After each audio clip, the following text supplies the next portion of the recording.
Olá, leitores! Bem-vindos a mais um videocast do Pato Fáustico, programa para discutir literatura e quadrinhos.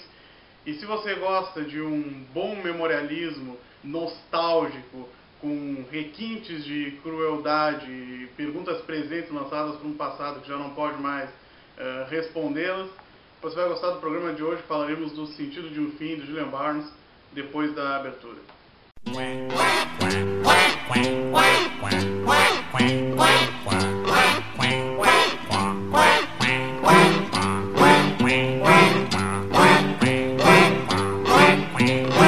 Lá vem o pato, pataqui, patacolá.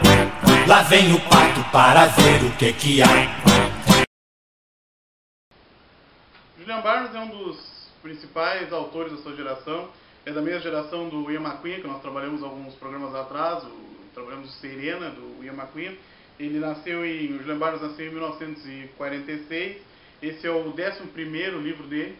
O livro que lhe rendeu o Man Booker Prize, como a capa faz questão de ressaltar, e agora ele foi lançado pela Roku recentemente, por isso que a gente vai falar dele.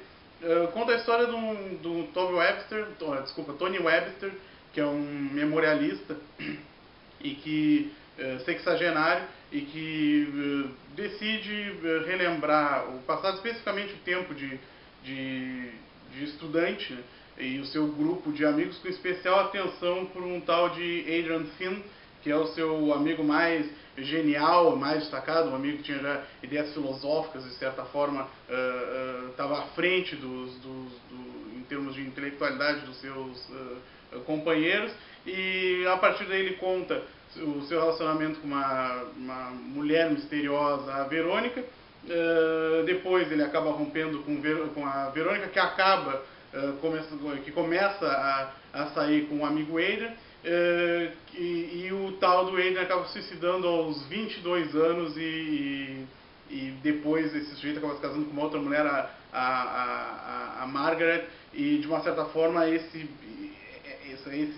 conjunto de situações que envolve a primeira parte do romance, a partir desse olhar lançado para o passado, desse olhar memorialista, que nesse primeiro momento a gente nem sabe muito por que está acontecendo, né, por que está sendo lançado. A gente tem a primeira pista justamente quando termina essa primeira parte, quando o narrador diz que começa a esquecer esse colega, o Adrian Finn, e aí a partir daí a história começa a avançar muito rápido, e a gente percebe que na realidade aquele momento anterior já tinha uma importância mais ressaltada pelas escolhas da narração. Então ele diz, né, depois que ele começa a esquecer a história dele, ele fala: então conheci Margaret, nos casamos e 3 anos depois nasceu Suzy. Nós compramos uma pequena casa com uma grande hipoteca. Eu viajava para Londres todo dia, meu estágio se transformou numa longa carreira, a vida foi passando. Algum inglês disse que o casamento é uma refeição comprida e sem graça, onde servem o pudim primeiro, e ele resume, né? Depois de 12 anos, Margaret foi viver com um cara que gerenciava um restaurante, né? Então aquela narrativa que de uma certa forma se detinha em determinados momentos e que narrava as coisas com mais calma, de repente, né, surge esse resumão, e a gente passa para a segunda parte do livro, onde a gente vai começar a entender realmente o que está acontecendo. Então, o que parecia ser uma história banal de memorialismo ganha um outro sentido na segunda parte do livro, em que a mãe da Verônica manda o testamento do amigo, do Adrian, para o narrador, e que consta uma quantia específica de dinheiro e um diário que ainda está em posse da Verônica, e aí esse sujeito começa a remexer no passado e tenta entender o que está acontecendo, por que isso foi deixado para ele, e é daí que surge a qualidade da história, né? Principalmente porque uma primeira relação que a gente tem muito interessante no enredo são as relações entre esses dois momentos. A gente passa da década de 60, né, para um salto que vai para os anos 2000. Então, quando a gente percebe, o narrador já está se comunicando a partir de e-mails e usando todas as tecnologias dos tempos atuais. Esse pulo sem escalas, né, é um tipo de disritmia que é o primeiro indício do jeito que essa narrativa vai se organizar, né? Primeiro indício da maneira como essa narrativa brinca com o assunto, na medida em que brinca com o tempo, né? Até porque isso de uma certa forma já revela a capacidade seletiva da memória, que é o que vai controlar a lógica dessa narrativa. o grande problema é que o narrador trabalha com a distinção entre duas formas de reter o mundo, né, de reter a experiência passada. E que de uma certa forma se encontra aí na literatura, no mínimo desde o Proust, né, pensando as histórias a partir do modernismo, né, que é a percepção, né, ou seja, a presentificação do objeto, né, e o efeito particularizado que o objeto faz no sujeito, né, que repercute no sujeito, e de um outro lado a reminiscência por si só, né, a rememoração, né, que é o resumo lógico que a memória faz, né, acomodando os fenômenos, né, as experiências, geralmente numa narrativa, e isso acaba atribuindo um lugar a esses elementos em relação aos demais, ou seja, de uma certa forma os destitui de particularidade. É super interessante a relação entre essas duas formas de perceber as coisas, porque tem um momento em que esse narrador diz que enviou uma carta quando ele descobre que a ex-namorada está saindo com o melhor amigo, né? Ele diz assim, ó, até onde me lembro eu disse a ele, né, na carta, o que achava dos escrúpulos morais dos dois. Eu também o aconselhei a ser prudente, porque na minha opinião Verônica tinha sofrido algum trauma no passado. Depois desejei-lhe boa sorte, queimei a carta dele numa lareira vazia, melodramático eu concordo, mas declaro a juventude como circunstância atenuante, e decidi que os dois estavam a partir de então fora da minha vida para sempre. Então, essa é a maneira como a reminiscência, a rememoração traz a situação. Mas aí, num determinado momento, a Verônica vai mandar essa carta para ele, e ele lê a carta, ele tem a percepção do objeto, né, a percepção do fenômeno. E aí é uma baixaria total, né? Ele diz um monte de coisa. Ele começa dizendo que deseja que eles tenham um filho, né, para pagarem pelo relacionamento, mas aí daqui a pouco ele muda de jeito, diz que não quer mais que eles tenham filho, e ele diz por quê, né?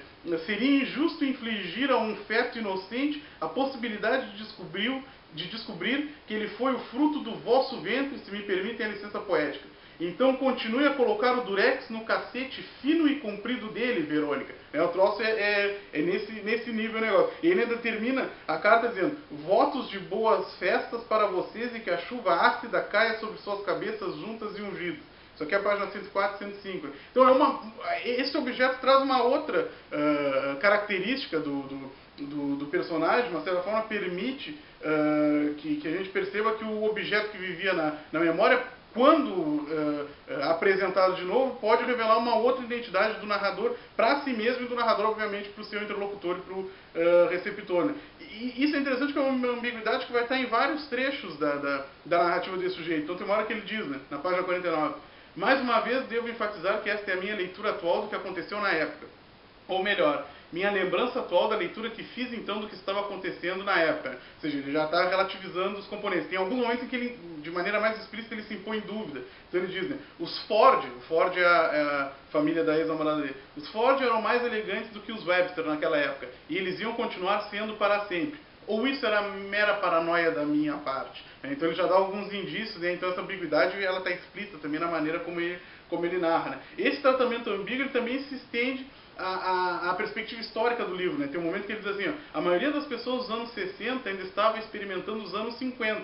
Ou, no meu caso, pedaços de cada década lado a lado, o que tornava as coisas um tanto confusas. Isso na página 47. Né? Ou seja, a própria história, né, como história mesmo, como sucessão de eventos cronológicos, ela também é feita de espaço em que se vive o tempo atual, mas também o tempo depois já de ele ter ocorrido, que é onde a gente consegue, de uma certa forma, acomodar certas experiências que no momento, né, no momento que elas eram apresentadas, isso não era possível. Né? Então, de uma certa forma, a anacronia é necessária não só para a compreensão das coisas, mas também para a organização dessas coisas numa narrativa. Né? Por isso também a narrativa investe na errância dos motivos. Né? Vários itens que são apresentados em determinados momentos dessa narrativa, eles pareciam significar alguma coisa quando são lidos na primeira vez, mas depois eles ganham uma outra dimensão, que é um procedimento básico de qualquer narrativa, principalmente memorialista.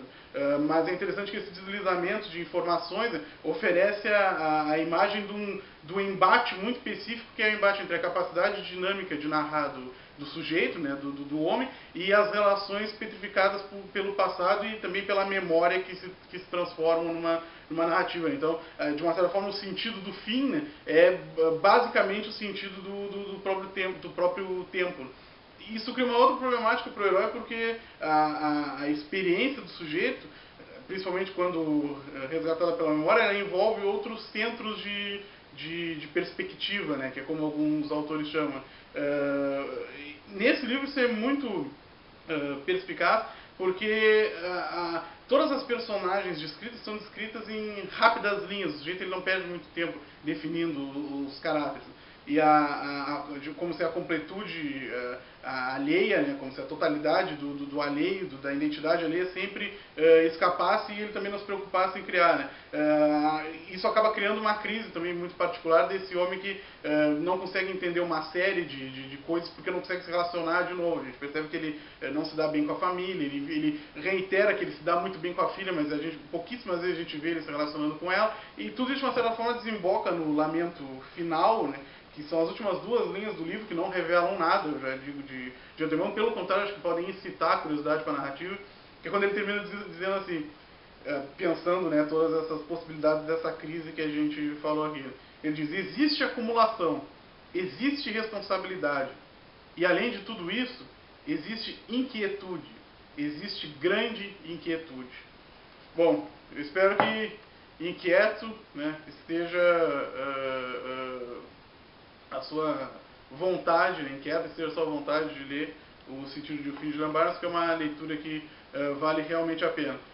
Temos um texto lá no blog a respeito do livro, que eu falo algumas coisas que eu disse aqui e outras, então curta lá o blog, curta lá a nossa página do Facebook, comente, enfim, dê ideias, palpites, que a gente está aqui para isso, para ouvir, para conversar a respeito de literatura e quadrinhos. Então, um abraço, tchau!